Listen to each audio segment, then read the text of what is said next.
رفع یدین کے بارے میں پوچھا ہے کہ کیا حکم شرع ہے۔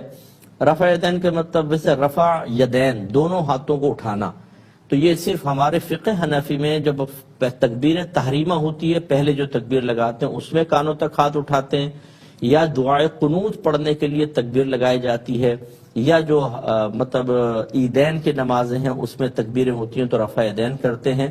باقی یہ حدیثیں ضرور ثابت ہیں کہ ابتدا میں نبی کریم صلی اللہ علیہ وسلم رفع یدین فرماتے رہے ہیں، یعنی جیسے قیام کے بعد رکوع میں گئے، رکوع سے اٹھے تو پھر آپ نے دونوں ہاتھ اٹھائے، پھر آپ سجدے کے اندر گئے ہیں۔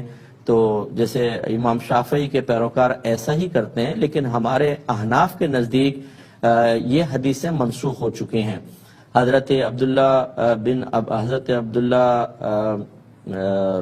بن مسعود رضی اللہ تعالیٰ عنہ یہ اکثر نبی کریم صلی اللہ علیہ وسلم کے آخری عمر مبارکہ کے اعمال اختیار کرتے ہیں، اور ان کی روایات سے ثابت ہے کہ سرکار نے آخری عمر میں رفع یدین کو ترک کر دیا تھا۔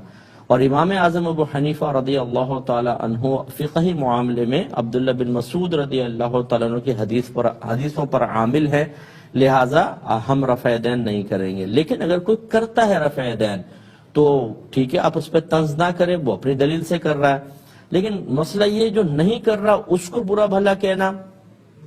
رفع یدین زیادہ سے زیادہ سنت کریمہ، یہ کوئی فرض واجب نہیں ہے۔ اگر کسی کے نزدیک سنت ہے ابھی تک وہ کر رہا ہے تو اس کو کرنے دیں، جس کے نزدیک یہ منسوخ ہو چکا ہے وہ فقہا کے قول پر عمل کر رہا ہے، اسے زد و کوب کرنا، اسے برا بھلا کہنا، یہ کوئی جھگڑے کے مسائل نہیں ہونے چاہیے۔ آپ اپنے فقہ پر عمل کریں، دوسرے کو اپنے فقہ پر عمل کرنے دیں۔ اس قسم کے جھگڑوں میں پڑھ کر آپس میں اپنی طاقت کو کمزور کرنا، نفرتیں پیدا کرنا، اپنی نسلوں کے اندر نفرتیں چھوڑ کے چلے جانا، یہ غیر مناسب چیز ہے۔ یہ فروعی اختلافات ہیں، کوئی اصولی اختلافات نہیں ہوتے، یعنی کفر اور اسلام کی جنگ نہیں ہے، یہ مستحب اور غیر مستحب، سنت اور غیر سنت کا مسئلہ ہے۔ ان میں نرمی اور آسانی ہے، جو جس امام کو فالو کرتا ہے وہ اس کے مطابق عمل کرے، دوسرے کو اس پہ طنز کرنے یا اس پہ تنقید کرنے کا حق حاصل نہیں ہوتا ہے۔